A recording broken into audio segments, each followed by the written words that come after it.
What's up? This is Mama Saint Sire. I wanted to talk today about kind of expand more on Allah. Um, there's a dimension of God who I've come to know as Allah um, that is important to reckon. Uh, I wrote some notes during last summer when I'd have like lunch breaks or whatever, or some downtime, and I'd write these notes on my phone to be able to keep for later.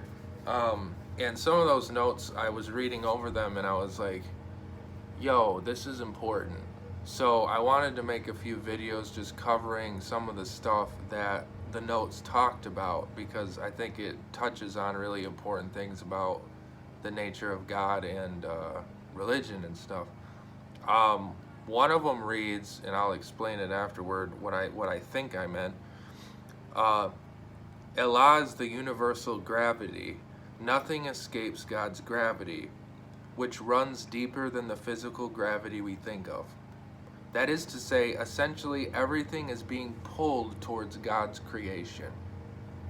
I already talked about this a little bit in some of my previous videos about how there's essentially I mean that in not the colloquial way but the literal way. Essentially there are two truths, or there are two forms of what's known as God, or Allah. El and Ah, obviously, but these two forms, in the process of creation, what we are experiencing right now, like being conscious, being alive, the world we're experiencing, physical sensation, just being alive. I mean, put it simply. We're seeing the processes of nature and the world as they are, and this world is literally being pulled toward the completion of El and Ah. So there's a separation, there's an original separation, and over time, that's what we call time, is those two essential forms becoming closer and closer until completion, until their reunion.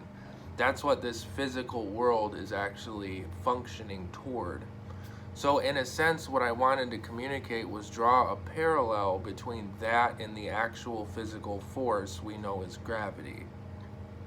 Um, if you notice, gravity, as far as anyone knows, I believe, is a universal it's it's an all-pervasive force. No matter where you are in the universe, gravity will affect you. You know, mass intrinsically carries gravity with it, and that's how planetary orbits exist. That's how basically physics functions around the power of gravity. So in that sense, and its universal pervasiveness, this is what I'm trying to communicate, is that God works in the same way. God is universally pervasive, meaning everything, no matter where it is, no matter what it is, carries the characteristic of this God's gravity, of God reuniting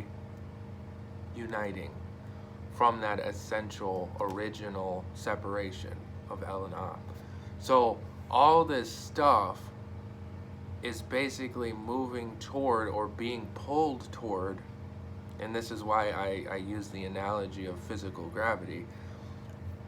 All things in this world are being pulled toward that reunion of El and Ah. And that's the importance of God's power. Um,